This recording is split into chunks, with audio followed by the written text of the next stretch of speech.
Guys, किसी भी sentence में एक्शन दो तरह का होता है।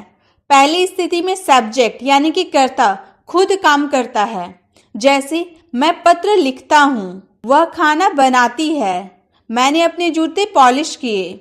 इनकी इंग्लिश तो हम आसानी से बना लेते हैं, जैसे मैं पत्र लिखता हूँ, आई राइट अ लेटर, वह खाना बनाती है, सी कुक्स फूड, मैंने अपने जूते पॉलिश किए, आई पॉलिश माई शूज। इनकी इंग्लिश तो हम आसानी से बना लिए। लेकिन दूसरी स्थिति में सब्जेक्ट यानी कि कर्ता किसी और से काम करवाता है, जैसे मैं पत्र लिखवाता हूँ, वह अपनी माँ से खाना बनवाती है, मैंने अपने जूते पॉलिश करवाए। यहाँ पे जितनी भी सेंटेंसेस है, इसमें कोई एक व्यक्ति अपना काम दूसरे से करवा रहा है, क्योंकि इस दुनिया में ऐसा तो नहीं है कि आप सारे काम खुद करते होंगे, बहुत सारे काम तो आप दूसरों से भी करवाते हैं। मैं रविवार को बाल कटवाऊंगा, मैं अपना घर पेंट करवा रहा हूँ, मुझे पंखा रिपेयर करवाना है। तो इन सारे सेंटेंस में आपने खुद कुछ काम नहीं किया, आपने दूसरे से काम करवाया। दिन भर में बहुत सारे सेंटेंसेस ऐसे बोलते हैं जिसमें आप खुद काम नहीं करते, दूसरे से करवाते हैं। खुद से जो काम करते हैं उसकी इंग्लिश बनाना तो बहुत ही आसान है, लेकिन दूसरे से काम करवाने की इंग्लिश बोलने में बहुत ही प्रॉब्लम होती है। लिखना का राइट, लेकिन लिखवाना का हमें नहीं पता। काटना का कट, लेकिन कटवाना का ये भी नहीं पता। करना का डू, ये आपको डिक्शनरी में मिल जाएगी, लेकिन करवाना का डिक्शनरी में आपको नहीं मिलेगी। गाइस, ये बहुत ही अंडररेटेड टॉपिक है। स्टूडेंट जनरली इस टॉपिक को इग्नोर कर देते हैं और यही कारण है कि ज्यादातर स्टूडेंट इंग्लिश नहीं बोल पाते हैं, क्योंकि अगर कोई इस टॉपिक को अच्छे से नहीं सीखता है तो ये बात 100% पक्की है कि वह इंग्लिश कभी नहीं बोल पाएगा। इसलिए आपको ये टॉपिक बहुत ही अच्छे से समझना है ताकि आपको इंग्लिश बोलने में हिचकिचाहट ना हो। तो आज हम बात करने वाले हैं कुछ करने की नहीं बल्कि कुछ करवाने की इंग्लिश। कुछ करने की इंग्लिश तो हम बना लेते, जैसे मैं पत्र लिखता हूँ, आई राइट अ लेटर, लेकिन मैं पत्र लिखवाता हूँ, इसे हम कैसे बनाएं? तो आज आप वही सीखने वाले, कुछ करने की नहीं बल्कि कुछ करवाने की इंग्लिश आप इस वीडियो में सीखने वाले हैं। जब हम किसी से कोई काम करवाते हैं तो उसकी जब इंग्लिश बनाते हैं तो उसमें हम कुछ स्पेशल वर्ब्स की मदद लेते हैं, उसे ही हम कॉजेटिव वर्ब यानी कि प्रेरणार्थक क्रिया कहते हैं। और ऐसे सेंटेंसेस को जिसमें हम किसी दूसरे से काम करवाते हैं तो वैसे सेंटेंसेस को कॉजेटिव सेंटेंसेस यानी कि प्रेरणार्थक वाक्य कहते हैं। अब आप ये समझिए कि इन जो सेंटेंसेस है इन्हें कॉजेटिव सेंटेंसेस ही क्यों कहते हैं। ऐसे सेंटेंसेस को हम कॉजेटिव सेंटेंस इसलिए कहते हैं कि इसमें जो सब्जेक्ट होता है यानी कि कर्ता जो होता है खुद काम नहीं करता, लेकिन इस काम करने की प्रेरणा, उसका कारण यानी कि कॉज जरूर होता है। जैसे रोहन ने उसे हंसाया, हम क्या बोल रहे, रोहन ने उसे हंसाया। रोहन खुद नहीं हंस रहा बल्कि दूसरे को हंसा रहा है। तो यहाँ दूसरे व्यक्ति का हंसने का कारण क्या है, रोहन। इसका कॉज, इस दूसरे व्यक्ति का हंसने का कॉज, प्रेरणा या कारण रोहन है। तो कॉजेटिव सेंटेंसेस तो किस तरह के सेंटेंस आएंगे, जैसे रोहन ने उसे हंसाया, रोहन ने दूसरे को हंसाया, वो तो दूसरा जो व्यक्ति हंस रहा उसके हंसने का कारण ही रोहन है। शायद रोहन ने कोई ऐसा जोक मारा होगा जो दूसरा व्यक्ति हंसने लगा।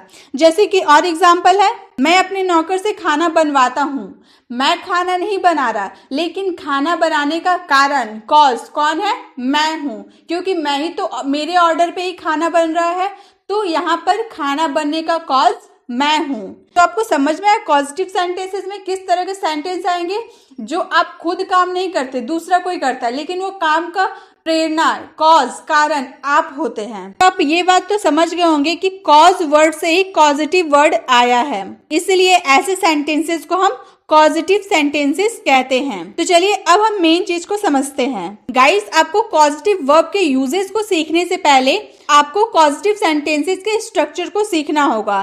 गाइस, किसी भी पॉजिटिव सेंटेंसेस को बनाने के दो स्ट्रक्चर होते हैं, एक्टिव पॉजिटिव और पैसिव पॉजिटिव।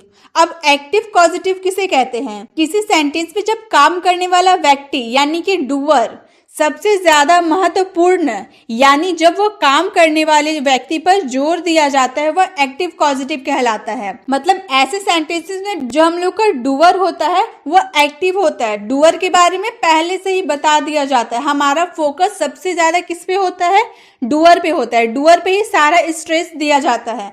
जैसे कि मैंने मैकेनिक से पंखा रिपेयर करवाया, तो मैंने किससे पंखा रिपेयर करवाया? मैकेनिक से। तो ज्यादा इस पे फोकस, ज्यादा स्ट्रेस किस पे दिया जा रहा है? मैकेनिक पे। इसलिए ये सेंटेंस एक्टिव कॉजेटिव के सेंटेंसेस आते हैं। अब बात करते हैं पैसिव कॉजेटिव की।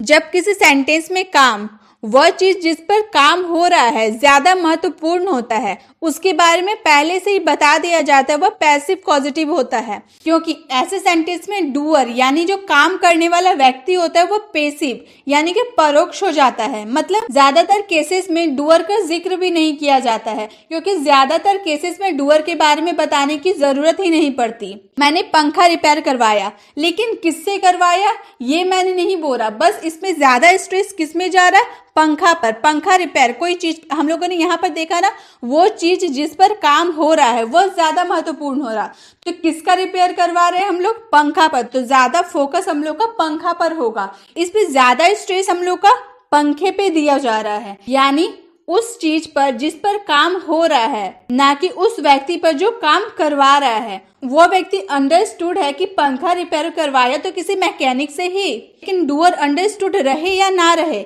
आप डूअर का जिक्र करना भी चाहते हैं तो सेंटेंस के लास्ट में कर दीजिए। किसी सेंटेंस में डूअर का जिक्र नहीं करना चाहते तो आपका सिंपल सेंटेंस होगा मैंने पंखा रिपेयर करवाया। अब किससे करवाया उसका जिक्र नहीं किया गया है, लेकिन अगर आप डूअर का जिक्र करना चाहते तो आप सेंटेंस इस तरह बना सकते हैं, मैंने पंखा रिपेयर करवाया मैकेनिक द्वारा। मतलब जो आपका डूअर होगा वो लास्ट में जाएगा, सेंटेंस के लास्ट में जाएगा, फर्स्ट में नहीं आएगा, लास्ट में जाएगा। मैंने पंखा रिपेयर करवाया मैकेनिक से। गाइस, एक्टिव कॉजेटिव में मेक, गेट, हैव, लेट और हेल्प, इन पांचों कॉजेटिव वर्ब का हम यूज करते हैं। मेन वर्ब हमेशा फर्स्ट वर्ब का फर्स्ट फॉर्म रहता है, लेकिन पैसिव कॉजेटिव में हम ज्यादा गेट और हैव का यूज करते हैं और हमारा मेन वर्ब का थर्ड फॉर्म रहता है। गाइस, लेट और हेल्प में ज्यादातर स्टूडेंट की दिक्कत नहीं होती है, क्योंकि वो लेट और हेल्प का यूजेस को जानते हैं, क्योंकि इसका यूजेस बहुत ही आसान होता है, एक बार में समझ में आ जाती है। लेकिन स्टूडेंट को मेक, गेट और हैव का यूज करने में कंफ्यूज हो जाते हैं, क्योंकि यह कई तरह से यूज किया जाता है। स्टूडेंट के मन में यह उलझन रहती है कि इसे यूज कैसे करें, लेकिन आज मैं ये इतनी अच्छी तरह से समझाऊंगी कि ये कॉन्सेप्ट आपको पानी की तरह साफ साफ दिखने लगेगा। तो आइए सबसे पहले हम एक्टिव कॉजेटिव की बात करते हैं। एक्टिव कॉजेटिव के सेंटेंसेस में सबसे पहले हम बात करेंगे मेक का यूजेस को। हम जानते हैं जनरली मेक मीन्स होता है बनाना, हम लोग तो ये सब जानते हैं कि मेक मीन्स बनाना, लेकिन इसमें हम जब मेक के साथ वर्ब का यूज करेंगे तो ये बनाना नहीं बल्कि करना और करवाना हो जाएगा। जैसे हंसना मीन्स लाफ, हंसाना मीन्स मेक लाफ, पकाना मीन्स कुक, पकवाना मीन्स मेक कुक, रोना मीन्स वीप, रुलाना मीन्स मेक वीप, दौड़ना मीन्स रन, दौड़ाना means make run. Make, when the sense of to force someone to do something is hidden in a sentence, किसी से कोई काम करवाने के लिए जब वाक्य में थोड़ा जोड़ का भाव छिपा रहता है तब हम उसमें मेक का यूज करते हैं। जैसे इसका स्ट्रक्चर हम लोग का क्या है, सबसे पहले सब्जेक्ट, उसके बाद मेक, उसके बाद पर्सन प्लस वर्ब का first form and the last other words. हम लोगों ने ये अदर वर्ड्स को ब्रैकेट में इसीलिए रखा है क्योंकि अदर वर्ड्स हो भी सकता है, नहीं भी हो सकता है, तो इसलिए हम लोगों ने अदर वर्ड्स को ब्रैकेट में रखा है। और गाइस यहाँ पर ध्यान दीजिए, ये जो मेक है ना, ये सब्जेक्ट और टेंस के अनुसार इसकी फॉर्म बदल सकता है, लेकिन जो वर्ब है वो चेंज नहीं होगा, वो वर्ब का फर्स्ट फॉर्म ही रहेगा। लेकिन मेक बदल सकता है सब्जेक्ट और आपके टेंस के अनुसार। जैसे आप एग्जाम्पल देख लीजिए, आपको समझ में आ जाएगा। जैसे है मैं रोहन को हंसाता हूँ, तो हम लोग बोलेंगे I make Rohan laugh, I make Rohan laugh. तुम उसे रोज रुलाते हो, you make him cry every day, you make him cry every day. वो अपनी बहन को रुलाता है, he makes him her sister cry. देखिए ही थर्ड पर्सन सिंगुलर था, इसीलिए हम लोग का मेक मेक्स में बदल गया। मैंने आपको पहले ही बताया ये सब्जेक्ट और टेंस के अनुसार बदल सकता है, तो हमारा ही थर्ड पर्सन सिंगुलर था, इसीलिए हम लोगों ने मेक का मेक्स कर दिया। He makes his sister cry. मैं उसे अपना काम करवा रहा हूँ, मैं उससे अपना काम करवा रहा हूँ। तो ये करवा रहा हूँ ना, आपने टेंस सीखा होगा तो आपको समझ में आ रहा होगा, ये प्रेजेंट कंटिन्यूअस टेंस का सेंटेंसेस है। तो उसके लिए हम बोलेंगे I am making him to do my work, I am making him to do my work. I के साथ एम लगता है, जब हम प्रेजेंट कंटिन्यूअस की बात करते हैं तो is am are plus verb में आई एन जी लगता है, इसीलिए आई के साथ एम प्लस जो हमारा मेक था उसमें आई एन जी हम यूज कर दिए। I am making him to do my work, और जब हमारा वर्ब का फर्स्ट फॉर्म था उसमें हम लोगों ने कोई चेंज नहीं किया है। वह मुझसे अपनी कार चलवा रहा था, ये था रहा था यानी कि पास्ट कंटिन्यूअस टेंस का है। He was making me drive his car, he was making me drive his car. मैंने अपनी बहन से खाना बनवाया, I made my sister cook food, I made my sister cook food. ये पास्ट इंडेफिनिट का सेंटेंसेस था, इसीलिए मेक का मेड सेकेंड फॉर्म में यूज कर दिए। मैं रवि को वहां भिजवा दूंगा, I will make Ravi go there, I will make Ravi go there. ये फ्यूचर टेंस का सेंटेंस था। तुम्हें अपनी माँ से अपने कपड़े नहीं धुलवाने चाहिए, तो ये आप किसी को एडवाइस देते हैं। आपने मॉडल वर्ब में पढ़ा होगा, किसी को एडवाइस देने या लेने के लिए आप शुड का यूज करते हैं, तो आप बोलोगे you should not make your mother wash your cloth, you should not make your mother wash your clothes. तो गाइज आप लोगों ने देखा एक्टिव पॉजिटिव मेक की जब हम बात करेंगे तो उसमें किस तरह के सेंटेंस आएंगे और उसे किस तरह हम लोग यूज करेंगे। बस आपको ये ध्यान रखना होगा कि मेक का यूज हम सब्जेक्ट और टेंस के अनुसार बदल सकते हैं, लेकिन वर्ब की फर्स्ट फॉर्म को हम चेंज नहीं कर सकते। जब आप किसी पर फोर्स देकर कोई काम करवाते हैं तब आप मेक का यूज कीजिएगा। लेकिन अब आगे देखते हैं हम गेट का यूज किस तरह करते हैं। गेट की बात करें, ये नॉर्मली गेट मीन्स होता है पाना, ये भी एक पॉजिटिव वर्ब है। किसी से कुछ करवाने के लिए हम गेट का यूज करते हैं, लेकिन मेक का यूज हम क्यों करते थे? किसी पे फोर्स देकर वो काम करवाने के लिए हम मेक का यूज करते थे, लेकिन गेट में हम लोग किसी पर फोर्स नहीं दे सकते। गेट का यूज आप तब करिएगा जब किसी को कन्वेंस या परसुएड करके आप कोई काम करवाइएगा, यानी कि मनाकर या राजी करवाकर। उस पर फोर्स आपको नहीं देना है, उसको मनाकर या राजी करवाकर आपको कोई काम करवाना है, तब आप गेट का यूज कीजिएगा। मेक का यूज जब आप फोर्स करोगे तब यूज कीजिएगा। जैसे इसके एग्जांपल्स है, वह अपनी माँ से कपड़े धुलवाता है, तो आप ये जब फोर्स देकर आपको एक काम फोर्स देकर करवाओगे तो आप बोलोगे he makes his mother wash cloth. जब आप कन्वेंस यानी कि मना कर आप करवाओगे तो आप बोलोगे he gets his mother to wash cloth, he gets his mother to wash cloth. मैं उससे अपना काम करवा रहा हूँ। फोर्स देकर जब आप करवाओगे तो बोलोगे I am making him do my work, I am making him do my work. जब कन्वेंस करके I am getting him to do my work, I am getting him to do my work. उसने मुझसे एक पत्र लिखवाया। जब आप किसी को फोर्स करके पत्र लिखवा रहे हो तो बोलोगे he made me write a letter, he made me write a letter. जब आप कन्वेंस करोगे तो he got me to write a letter, he got me to write a letter. दो वर्ब्स के बारे में आप जान गए, एक मेक और दूसरा गेट। अब आगे देखते हैं। अब है हम लोग का एक्टिव पॉजिटिव के थर्ड वर्ब की हैव। ये नॉर्मली हेल्पिंग वर्ब के रूप में भी हम हैव का काफी बार यूज करते हैं और ये एक मेन वर्ब में होता है। ये भी एक पॉजिटिव वर्ब है, किसी से कुछ करवाने के लिए हम हैव का यूज करते हैं। आप लोगों ने देखा मेक का यूज हम लोगों ने फोर्स देकर किया, गेट का यूज हम लोगों ने कन्वेंस करके किया। अब हैव को कैसे पहचानेंगे? जब आप किसी को कोई काम असाइन करते हैं या रिस्पॉन्सिबिलिटी जिम्मेदारी देते हैं तब हैव का यूज करेंगे। किसी को काम सौंप कर उससे वो काम करवाने में हम हैव का यूज करेंगे। ना फोर्स देंगे ना कन्वेंस कराएंगे, बल्कि उसे असाइन कोई काम सौंप देंगे, तब हम हैव का यूज करेंगे। जैसे एग्जांपल है to assign someone to do something, to give someone the responsibility to do something. इसका स्ट्रक्चर सबसे पहले सब्जेक्ट फिर have plus person plus verb का first form and the other words. इसमें भी हैव सब्जेक्ट और टेंस के अनुसार चेंज हो सकता है। जैसे इसका एग्जांपल है, मैं अपने असिस्टेंट से अपने सारे छोटे मोटे काम करवाता हूँ। अपने असिस्टेंट से करवाता हूँ मतलब उसको सौंप देता हूँ कोई काम, तो उसके लिए हम क्या बोलेंगे? I have my assistant to do all my minor works. जब आप वो काम अपने असिस्टेंट से मना कर या कन्वेंस करके करेंगे तब आप बोलोगे I get my assistant to do all my minor works. ठीक है, जब आप उसको असाइन करेंगे कोई काम सौंपेंगे तब आप उसमें हैव का यूज कीजिएगा। जब उसे कन्वेंस करके करवाइएगा तब गेट का यूज कीजिएगा। बाकी सेंटेंस सेम रहता है। मैंने मैकेनिक से अपना पंखा रिपेयर करवाया। अगर आप उसको मना कर रहे हैं तो आप बोलोगे I got a mechanic to repair my fan. अगर आप उसे कोई काम सौंप दे रहे हैं, मैकेनिक को अपना काम सौंप दे रहे हैं, तो आप बोलोगे आई had a mechanic repair my fan. I had a mechanic repair my fan. जब यही हैव का यूज अब हेल्पिंग वर्ब के रूप में करते हैं तो किस तरह करेंगे? I had a mechanic to repair my fan. यहाँ देखिए, जब हम लोग हैव का यूज कॉजेटिव वर्ब्स के लिए करते हैं तब हम उसमें वर्ब के फर्स्ट फॉर्म के साथ टू का यूज नहीं करते हैं, लेकिन जब हेल्पिंग वर्ब के रूप में यूज करेंगे तो वर्ब के साथ टू का भी यूज करेंगे।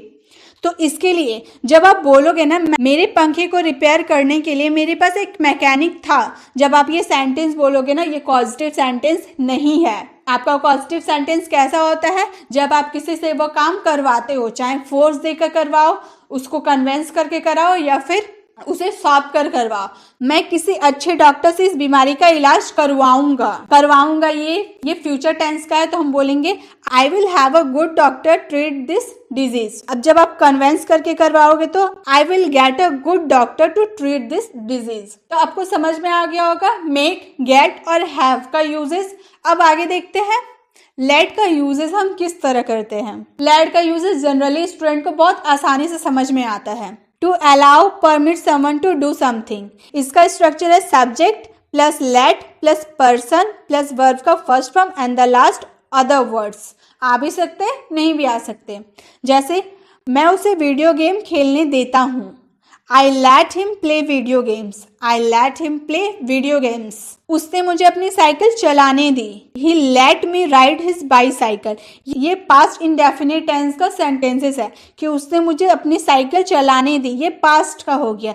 फिर भी हम लोग यहाँ लेट का यूज किए क्योंकि लेट का फर्स्ट, सेकेंड और थर्ड तीनों फॉर्म लेट ही रहता है, वो चेंज नहीं होता है। हम लोगों ने यहाँ सेकेंड फॉर्म यूज किया है, आप लोग इसको फर्स्ट मत समझिएगा क्योंकि पास्ट इंडेफिनिट में सब्जेक्ट के बाद वर्ब का सेकेंड रूप आता है, तो यहाँ पर लेट का सेकेंड रूप भी लेट है। तुम मुझे पढ़ने नहीं देते हो। You don't let me study. You don't let me study.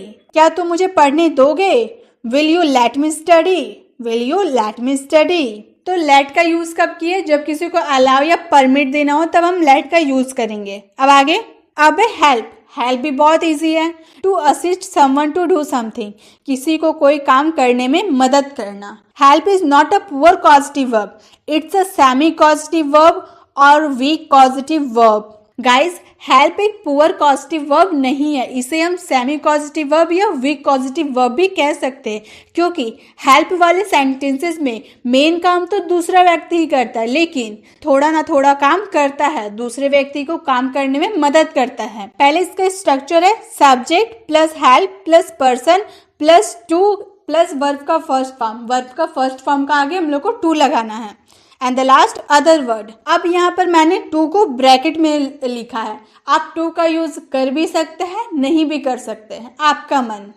जैसे मैं अंग्रेजी सीखने में आपकी मदद करता हूँ, यहाँ पर सब्जेक्ट का भी थोड़ा सा मदद है, दूसरे व्यक्ति की वो मदद कर रहा है, इसीलिए इसे वीक पॉजिटिव वर्ब भी कहा जाता है। इसकी इंग्लिश है I help you to learn English. इसमें हम लोगों ने वर्ब के फर्स्ट फॉर्म के साथ टू का यूज किया है। अगर टू का यूज नहीं करेंगे तो बोलेंगे आई help you learn English. I help you learn English. तो टू का यूज आप कर भी सकते हैं, नहीं भी कर सकते। उसने बैग उठाने में मेरी मदद की। He helped me carry the bag, या फिर he help me to carry the bag. मैं नाश्ता बनाने में आपकी मदद करूंगा। I help you to prepare breakfast. I help you prepare breakfast. तो इसमें भी हम लोगों ने एक में टू का यूज किया, एक में नहीं किया, उससे सेंटेंस में कोई फर्क नहीं पड़ता। आप टू का यूज कर भी सकते हैं, नहीं भी कर सकते। तो गाइस, एक्टिव पॉजिटिव के पांचों वर्ब को हम लोगों ने सीख लिया। पहला था मेक, जिसके सेंटेंस में हम लोग किसी से कोई काम करवाते हैं तो फोर्स देकर करवाते हैं। दूसरा था गेट, इसमें हम फोर्स नहीं देते बल्कि कन्वेंस या परसुएड करवा के हम कोई काम करवाते हैं। हैव, इसमें हम किसी को कोई काम असाइन यानी कि सौंप देते हैं, तब हम हैव का यूज करते हैं।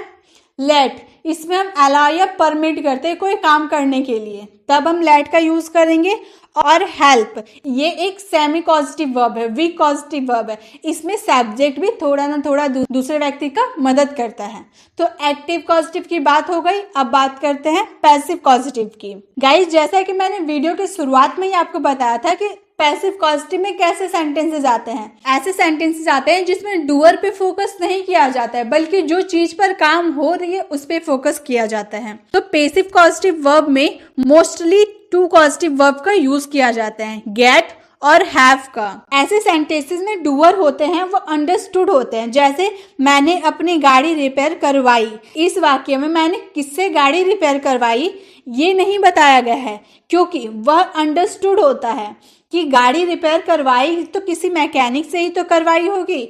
यहाँ जो चीज ज्यादा महत्वपूर्ण है वह है रिपेयर करवाना। ये जो गेट और हैव है ना, आप गेट की जगह हैव का भी यूज कर सकते हैं और हैव की जगह गेट का भी यूज कर सकते हैं। इसमें सेंटेंस में कोई फर्क नहीं आता है। बाकी सेंटेंस के स्ट्रक्चर दोनों का सेम ही रहेगा। और एक बात आपको ध्यान देना पड़ेगा, एक्टिव कॉजेटिव की बात करते थे तो उसमें वर्ब के फर्स्ट फॉर्म का यूज करते थे, लेकिन जब हम पैसिव कॉजेटिव की बात करेंगे तो उसमें वर्ब का थर्ड फॉर्म यूज करेंगे।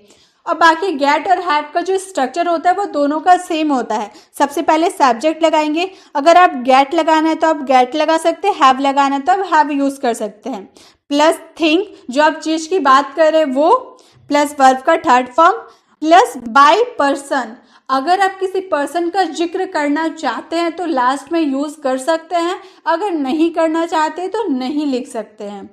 ठीक है, अब जैसे एग्जाम्पल्स है, मैंने अपनी कार रिपेयर करवाई। अगर आप गेट का यूज कर रहे हैं तो आप बोलोगे I got my car repaired. यहाँ हम लोगों ने वर्ब का थर्ड फॉर्म का यूज किया है, और ये जो पास्ट, ये हम लोग का पास्ट इंडेफिनिट का सेंटेंस था, इसीलिए हम लोगों ने गेट का सेकेंड फॉर्म यानी कि गॉट का यूज किया है। अगर आप इसमें हैव का यूज करें तो आप बोलोगे I had my car repaired. इसमें भी हैव का सेकेंड फॉर्म हैड का यूज हुआ है, और वर्ब का third form I had my car repaired. अगर आप सेंटेंस में डूअर का जिक्र करना चाहते हैं कि मैंने अपनी कार रिपेयर करवाई मैकेनिक द्वारा, तो आप उस सेंटेंस को कैसे बनाइएगा? आई गॉट, या फिर हैड, आप गॉट लगा के भी बना सकते हैं, हैड लगा के भी बना सकते हैं। My car repaired by a mechanic. By के बाद आप अपने पर्सन का नाम लिख सकते हैं, बाय अ मैकेनिक, अगर आप जिक्र करना चाहते हैं तो, नहीं तो आपका सेंटेंस इतने में खत्म हो जाएगा। वह हर साल अपना घर पेंट करवाता है। अगर हम गेट का यूज करेंगे तो बोलेंगे he gets his house painted every year. Have का यूज करेंगे तो he has his house painted every year. मैं अपना काम करवा रहा हूँ, I am getting my work done. Have का यूज करेंगे तो I am having my work done. मैं रविवार को अपने बाल कटवाऊंगा, I will get my hair cut on Sunday. जब हैव का यूज करेंगे I will have my hair cut on Sunday. तो और एक बात गाइस, यहाँ जो कट है ना, ये हम लोग का वर्ब का थर्ड फॉर्म है, इसे फर्स्ट फॉर्म नहीं समझिएगा, क्योंकि कट का फर्स्ट, सेकेंड और थर्ड फॉर्म सेम रहता है, कट ही रहता है। लेकिन यहाँ पर जो हम लोगों ने यूज किया ये फर्स्ट या सेकेंड फॉर्म नहीं है, बल्कि ये कट का थर्ड फॉर्म है, कट। मैं यह काम नहीं करवा सकता हूँ, I can't get this work done. I can not have this work done. तुम्हें यह काम करवाना चाहिए। ये सेंटेंस आप एडवाइस दे रहे हैं। जब आपको गेट यूज करना है तो आप बोलोगे you should get this work done. अगर आप हैव का यूज कर रहे हो तो you should have this work done. अब मैं आपको बताती हूँ एक्टिव कॉजेटिव के सेंटेंस और पैसिव कॉजेटिव के सेंटेंस में क्या डिफरेंस है। एक्टिव कॉजेटिव के सेंटेंस में डूअर का जिक्र पहले ही किया जाता है, उस पर ज्यादा जोर दिया जाता है, ज्यादा फोकस डूअर पे किया जाता है। लेकिन पैसिव कॉजेटिव वर्ब में ऐसा नहीं होता है। पैसिव कॉजेटिव वर्ब में डूअर का जिक्र कर भी सकते हैं, नहीं भी कर सकते। पैसिव कॉजेटिव वर्ब में हम ज्यादा स्ट्रेस जिस चीज पे काम हो रही है उस पे ज्यादा फोकस करते हैं। तो ये अंतर हो गया। प्लस एक्टिव कॉजेटिव में वर्ब का फर्स्ट फॉर्म का यूज होता है, लेकिन पैसिव कॉजेटिव में वर्ब का थर्ड फॉर्म का यूज होता है। एक्टिव कॉजेटिव में क्या क्या वर्ब्स थे? Make, get, have, let, help. लेकिन पैसिव कॉजेटिव में गेट और हैव ही सिर्फ था। अब एक्टिव कॉजेटिव में मेक का यूज हम कब करेंगे? जब हम किसी से काम करवाएंगे तो उसको फोर्स करके करवाएंगे, तब आप मेक का यूज कीजिएगा। जब आप किसी को कन्विंस करके करवा रहे तब आप गेट का यूज कीजिएगा। जब आप किसी को असाइन कर रहे, वो काम करने के लिए उसको सौंप रहे या जिम्मेदारी दे रहे हैं, तब आप हैव का यूज कीजिएगा। और जब किसी को अलाउ कर रहे, कोई काम करने के लिए परमिट दे रहे, तब आप लेट का यूज कीजिएगा। और जब आप किसी को वो काम करने में थोड़ा ना थोड़ा मदद कर रहे हैं तो उसमें हेल्प का यूज कीजिएगा। अब बात करते हैं पेसिव। पेसिव में गेट और हैव का यूज, ये भी कोई चीज करवाना, किसी के द्वारा कोई चीज करवाने के लिए यूज होता है। गेट और हैव का यूज आप एक ही सेंटेंस में, जैसे तुम्हें यह काम करवाना चाहिए, तो इसमें आप हैव का भी यूज कर सकते हैं, गेट का भी यूज कर सकते हैं, दोनों में से किसी का भी यूज कर सकते हैं। लेकिन अगर आप डूअर का जिक्र करना चाहते हैं तो लास्ट बाय अ मैकेनिक, जो भी आपको डूअर रहेगा उसका जिक्र कीजिएगा, नहीं तो अगर आपको नहीं करना है तो आप डूअर का जिक्र नहीं कीजिएगा। तो आपको समझ में आ गया होगा एक्टिव कॉजेटिव वर्ब क्या होता है और पैसिव कॉजेटिव वर्ब क्या होता है। अब आपको कॉजेटिव वर्ब में कोई भी दिक्कत नहीं होगा, आपको कॉजेटिव वर्ब काफी अच्छे से समझ में आ गया होगा। डेली लाइफ में जो आप सेंटेंस बोलते हैं जिसमें आप दूसरे से काम करवाते हैं, तो उसके इंग्लिश अब आप आसानी से बना सकते हैं। अब इसी के साथ मैं आपको एक होमवर्क दे रही हूँ जिसे आप तुरंत सॉल्व कीजिएगा। इसका आंसर आपको मुझे कमेंट बॉक्स में देना है, ताकि आपको ये पता चल पाए कि आपने जो बनाया है वो सही बनाया है, आपने कितने अच्छे से कॉजेटिव वर्ब को सीखा है वो आप जान पाए। तो चलिए अब देखते हैं होमवर्क क्या है। तो आज का आपका होमवर्क है, मैंने अपनी माँ से खाना बनवाया। अब आपको पता करना है ये एक्टिव कॉजेटिव वर्ब है या पैसिव कॉजेटिव वर्ब है।